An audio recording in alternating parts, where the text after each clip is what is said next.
How many? How much? How often? Find out what you know about what a new pet needs on our puppy quiz. A 3-time loser and a woman at the end of a rope. Both will get a last chance from Pet Trainer 911. All this plus Faith, the miracle dog, on this week's edition of Animal Attractions.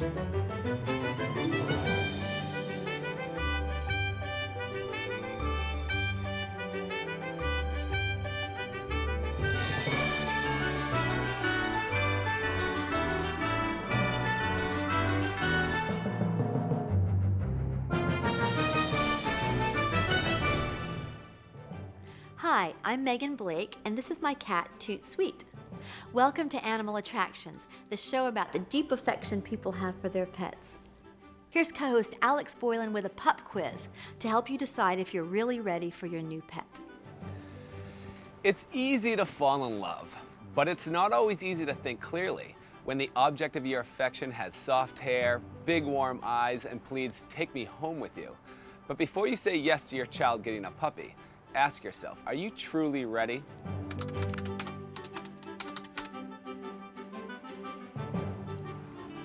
Well, the first day Jake came home and asked us for a puppy, we weren't sure what we were going to do or how we were going to handle it. We knew that it was going to be a big change and a big responsibility for us and for him. We also have a 14-month-old baby girl, and she's into everything. So that is definitely a concern. We want to have some kind of puppy that would be good with a toddler as well. So, we thought the smartest thing to do was to start doing some research. Okay, first question. How many times a day are you prepared to feed your puppy?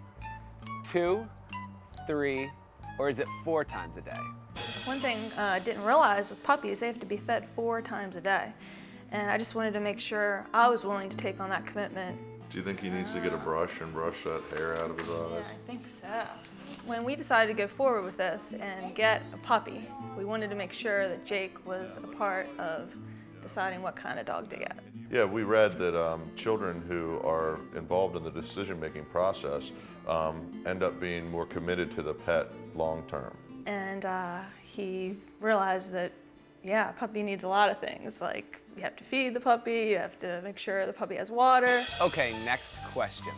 What's the minimum amount of time per day you should spend walking, training, and just playing with your puppy? A quarter hour, a half an hour, or at least a full hour? You have to spend at least an hour a day just playing with the puppy in the yard. And we really need to count on Jake to take on that part of the responsibility, because I have a lot going on with the house and the kids. So we looked at some small breeds, we looked at medium breeds, we even looked at some large breeds like the Great Dane. We finally decided on a golden retriever. Yeah, I want this one. They have a mild temperament, they're athletic, they're pretty much the best family dog you can get. Yeah, I mean, I had a golden retriever growing up, and we absolutely loved the dog. And we like to do things like play with it in the backyard, take it on runs on the beach, and so I knew that with little Sam here, we'd be able to do all the same things. We've all heard it can be expensive having a puppy. So how much money do you expect to spend during your puppy's first year? $100, $1,000, or $1,500? Not to mention the cost of the puppy itself. You're looking at about $1,500 for the first year. Yeah, there's so many things, so many bells and whistles. I mean, leashes, collars, crates, blankets, vaccinations. Food. Yeah. Another big challenge was housebreaking, potty training the dog. How often a day should you take your puppy out to potty? 2, 5, or is it 10 times a day? Some experts say the puppy needs to go out as many as 10 times a day. Did you know it's a good idea to set up house rules for your kids so your puppy feels more comfortable? Actually, there are 3. Yeah, first of all, Jake, no running. Because it can excite the puppy could accidentally bite one of the kids. The second was no screaming, because it could startle the puppy. And the third was we thought it was important to let the dog eat in peace.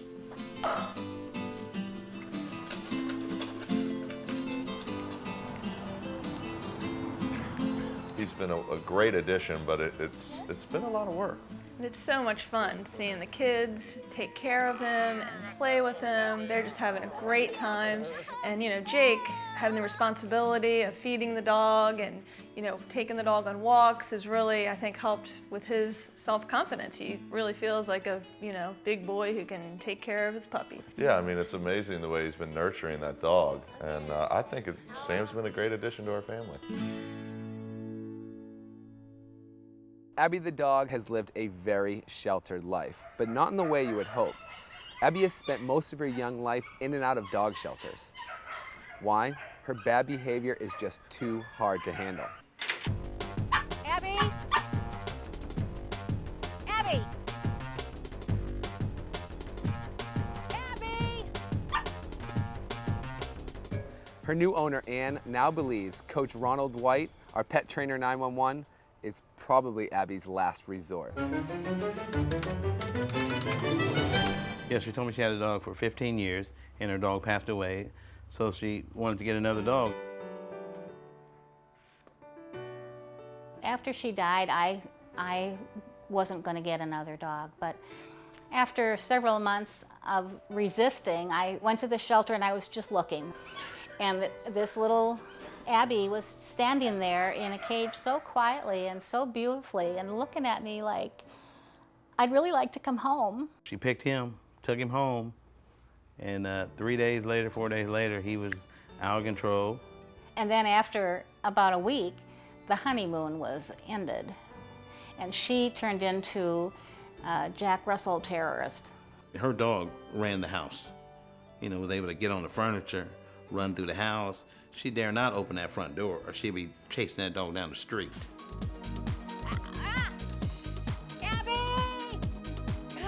One of the worst things she did was also the most dangerous, that she would run out the door and take off down the street, and she was gone, and I couldn't get her back. I'm not young, I'm not completely healthy, and I couldn't chase her. And I worried about where she would go because she's really fast.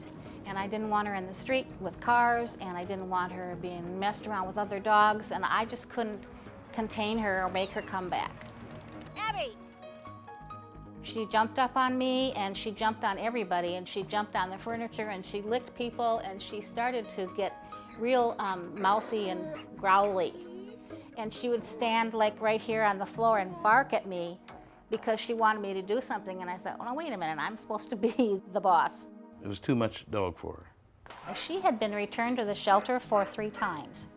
I didn't know that when I got her. I knew she had been returned once for not getting along with other dogs. But I needed her to not be returned to the shelter again. I felt like I would be letting her down and myself as well, just for giving up and not trying just because I didn't know what to do.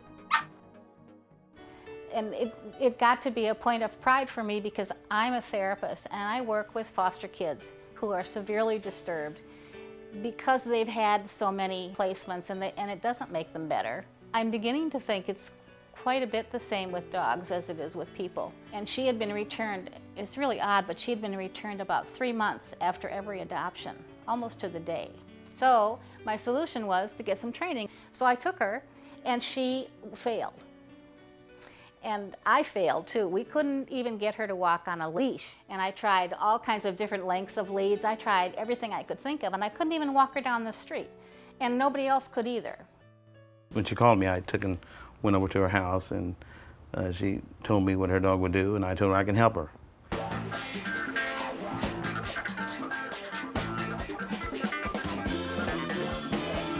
Come on in. Okay. I have her in the kitchen here for you. Oh, okay, you got a beautiful home. Thank you very much. We like it. Well, Abby got it made. Yeah, Abby's in charge of it, unfortunately, right now. And here she is in her kennel. Oh, okay. Do you have that list I had you to make out for your dog? Yes, I got it right here. It's 2 pages, though, a lot of okay, stuff. Okay. Can I ask you something honestly? Yes. Do you really think you can get rid of all those behaviors? Oh, yes. The dog is going to listen to me like he's my dog. Okay. And then it's all about training you. I don't think she was quite as confident as I was. she just was so unmanageable. And I'm not a person who expects a lot from an animal. Well, I told Ann that I'm going to have to take her dog Hi, Abby. back to boot camp, and that's my house. I honestly felt like that was our last shot, and that if he couldn't do that, then she may be destroyed.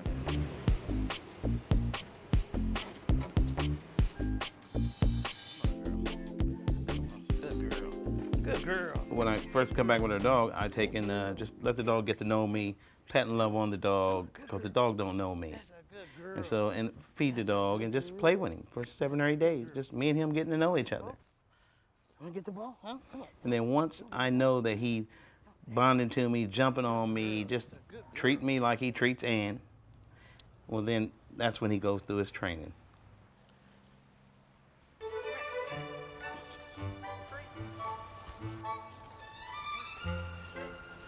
Heel. I won't tell him to sit and praise him. Stop. I'll just tell him to sit, Heel. and I'll give him a treat. And I won't play with him on the walks. Sit. I'll just let him work with me, because he's working. He knows the difference. Heel. Place. So we separate everything. Stop. There's structure Sit. and there's love. At Ann's house, she would get a lot of love and very little bit of structure. Heel. I'll take your dog Place. and train him, but I'll be consistent in what I'm doing with the sit, the down, the stay, and I'll separate love and structure. Stop. Heel.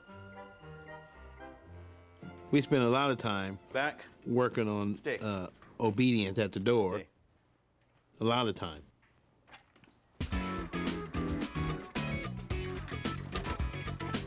We'll take him out for the dog to get used to being around people. Place. Stop. Sit. Hi, did you need any help, sir? No, no, thank you. When I take a dog into a store, I want him to be obedient. I don't want him to pull me towards people he don't know. I want him to sit down and stay when I sit down. Sit. And when the lady Sit. waits on me or somebody come past me, I don't want my dog jumping up on them. I called Ann up and asked her was she ready to be trained. She said yes. I went to her house. I demonstrated what the dog would do, and she was all excited, ready for it. Come here. You tell him to do this. Come here. Then you time out. And then you just tell him to stay and walk away. Then when you want him to come to you, you tell him, come here. When she first came back, I was amazed. I couldn't believe it. I really didn't. He told me he was going to bring me back a different dog, and I kind of thought he actually had, because she was so quiet and calm and happy. So what I want you to do, I want you to not to say her name, just to call her, and she'll come to you. Okay. Just tell her, come here. Come here. Come here. Send her back to timeout. Tell Time her. out. That really works. There you go. When you send her to timeout, don't praise her. Don't say that's a good girl and Okay. all that mushy stuff, because if you do, she'll think you playing with her. They always want to pet and love on the dog when he does something. I say, no love. This is structure. Just tell her, come here. Come here. He understands Come here. how dogs work, and he understands how to make them happy and what they need, and he can teach it. So that's what I needed. Now, when you take your hands off of her, I want you to send her back to her timeout. Okay. Time out. Look at that. Don't praise her, because you want it to be the norm. You want to just be able to tell her. You want her to know her commands just like she knows her name. When he finally brought her home after all that time, I was just out of my mind excited. How you doing? I was so excited to see if it was going to actually work, and if I could do it, because I wasn't at all convinced that I would be able to handle all that energy. This is my girl. Graduation day. This is my She girl. said, Ron, you don't know that if this didn't work, the dog was going back. Think she'll run away? Oh no, you can take the leash off of him. She was tickled to death about her dog listening to her. She can open the front door, he don't run out. She sits down and the dog don't bark at her to make her talk to her. She was tickled to death about it. Just call her. Walk away from her. Come here. Come here. That dog will never go back to rescue. That dog is there till the end, till the dog grows old. I can't believe she's doing this. Look at her. Well, you can go anywhere with her. She'll follow you, just like she does in the house. Come here. I like to make her go in circles. There are probably some dogs that don't need that level of training, But my dog had no idea that she was a dog or that she needed any kind of the work that he did with her, but he's made her happy and he's made me happy too. Oh, thank you so much, Ron. I really Anytime. appreciate You know, it very I'm always much. your dog trainer. You just call me if you have any problems. Sure will. She's trained, dog's trained, everything is good.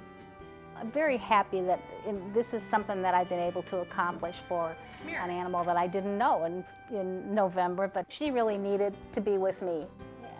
She's a wonderful, energetic little spirit, and I'm very happy for Ron to have made it possible for us.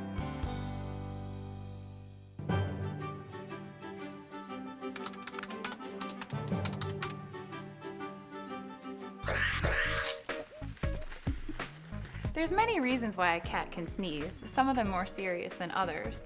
Sometimes, if they just get a little irritation in their nose, like if they sniff up a little dust or something, they can sneeze intermittently. However, if they sneeze more frequently than that on a regular basis, or if they start having any ocular discharge, which is eye discharge or nasal discharge, it's probably time to see your veterinarian.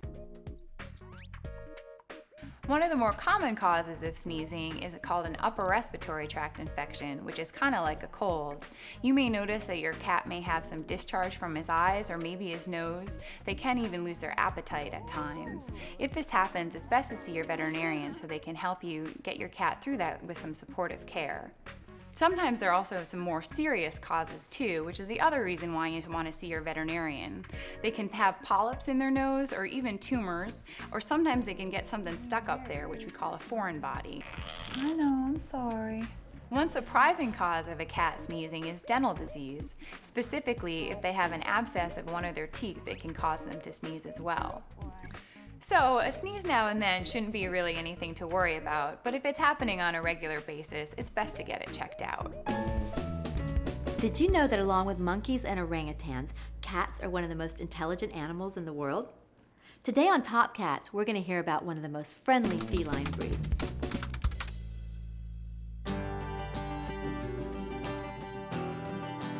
If you like cats, but are put off by their snooty, independent attitude, there is a breed that might just be right for you. The Ragdoll cat, which gets its name from its tendency to go limp as a bag of rags when picked up. This floppy specimen is super friendly, and unlike many other haughty felines, it craves human contact. Ragdolls are a very, very sweet and loving cat. I guess out of all the cat breeds, they're my favorite because they're such low-maintenance cats. They're so easy to be around. Ragdolls were selectively bred for just these attributes from the Burman, Burmese, and Persian breeds. An urban kitty myth is that the Ragdoll gets its ability to go limp from the first original rag mom, who got hit by a car and suffered nerve damage. However, any geneticist will tell you that this is entirely bogus. Their fur is very similar to what a rabbit fur is. It doesn't mat. It's very plush. It doesn't come out in gobs. Ragdolls have existed for less than 40 years. They are bred to be large, solid animals with a rounded face, which helps prevent some of the eye and nasal problems other breeds can be prone to. But don't be fooled by their size. Ragdolls are lovers, not fighters. I work in the house most of the time, so he pretty much has his own little chair and he sits next to the computer, and if the chair's a little too far away, he'll meow to have it moved closer so that he can get his pets while I'm typing away on the keyboard. The Ragdoll is definitely not an outdoor cat. Because of their docile nature, they have a tendency not to defend themselves, and because they're so friendly, they'll go home with anybody. So you definitely don't want to let your Ragdoll outside. As with any new pet, you should have it examined by a vet. And make sure it's been spayed or neutered and has had all of its vaccinations. If you're looking for a feisty, independent pet, it's not the Ragdoll. These pacifist pussies are gentle, loving, and love to be loved. If you want a cat that's loyal, laid back, and limp as a boiled noodle, the Ragdoll might just be the one.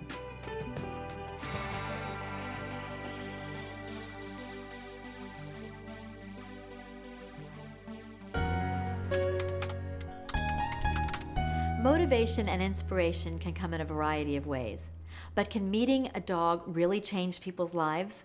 You better believe it. A dog named Faith was born with only 2 hind legs. But her story of triumph is almost unbelievable. You've just got to see this.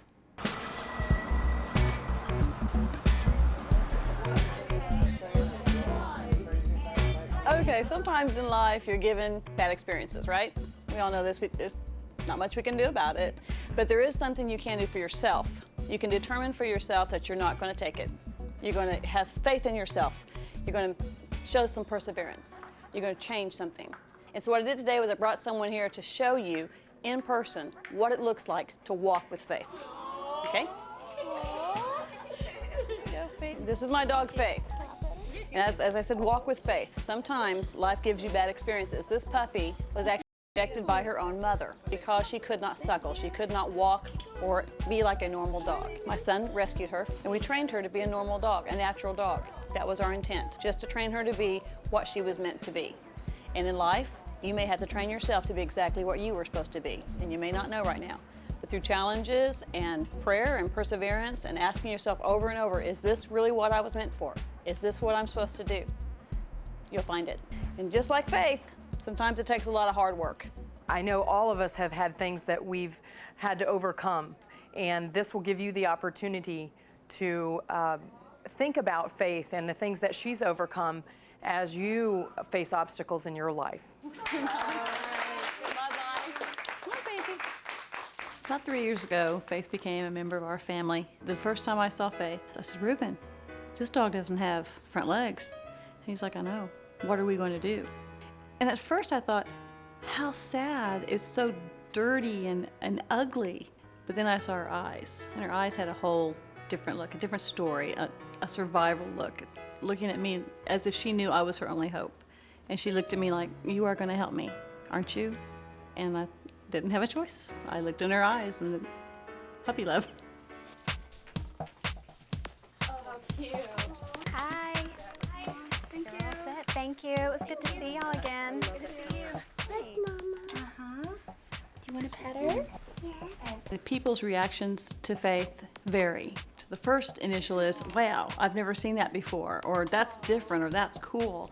I have had a few people that found it sad, but after they see her, meet her, speak with her, talk with her, they see that she's not sad. She's a happy dog, and she doesn't know any different, so they shouldn't be sad. Bye-bye, baby. My veterinarian has been my veterinarian for a long time, and I trust her. And she looked at Faith, and she said, "You've got a problem. You know, I'm not going to lie to you. The prognosis is not good. This puppy will not survive unless she can get off her chest and off her chin and walk like a human." She just would not do it on her own. So we actually just lifted food up above her nose levels to force her to put her head up. And when we did this, she realized you can have the food up here, but you can't have the food down here. It had snowed outside, pretty deep snow. We looked at each other and we said, "We can always take the puppy outside in the snow. That's a lot of fun." So we did. We took her outside and literally placed her in the snow on her rear end, just stuck her there and walked away and took pictures because we're cruel that way. But we took pictures of her because she just had the expression immediately of, "Wow, this is cold," or "What am I going to do now?" And we stood there waiting for her to make the move. And when she did, when she took one hop, that's all it took. We put her on a skateboard to show her how motion was and how movement felt. She could see the other pets moving in front of her. She was content to watch them. She was content to see them go by. And we wanted her to mingle and be a part of it. We tried toys. We tried everything. But the one thing that got her up and moving was an old dirty sock. And so we had an old dirty sock that we let tug of war with the other dogs, and she got involved and she forgot her problem. She would stand up even and sit back down, and stand up and sit back down, and stand up and sit back down. And when they'd drag her around, she'd just let them drag her around, and finally she'd use those back legs to stop herself and say, "I don't have to go that far. I can stop right here and I can win this game." So we know that she's a normal dog. She likes to play outside in the rain. She loves the ocean. You know, she chases geese into the water just like any other dog. She doesn't quite swim like other dogs. It looks a little different, but she can swim. And she loves going on walks, and we take her shopping with us. But I think something that she really enjoys doing that any normal dog would like doing is just going to the park. Just going to the park, laying down, watching people, playing with other dogs, just being with people. I brought the corn. She'll sit by us when we eat. She'll sit by us when we watch TV. She might run off to the bedroom and just hang out with her other animal friends. I mean, she's no different. It's not like she comes to you and says, you know, pay attention to me, pay attention. It doesn't happen that way. She's just there. She's just an average dog.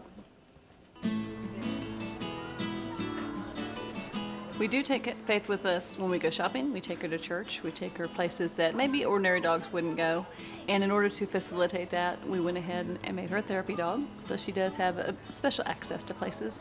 We go into restaurants and sit down and talk with people who are interested in asking about her. And then we try to find people who would be interested in her condition and also her message of strength and faith and courage. And we have an opportunity to witness or to just talk with them about maybe something in their life that was not so easy to get through, and they had to use their form of faith.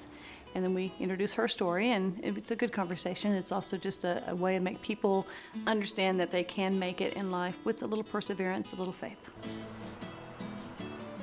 And when people see her and they relate to her story, perhaps children with diabetes is something I can point out, because a child with diabetes who had his arm amputated was sad. He'd already determined that, you know, he wasn't going to survive. He wasn't going to go through with it.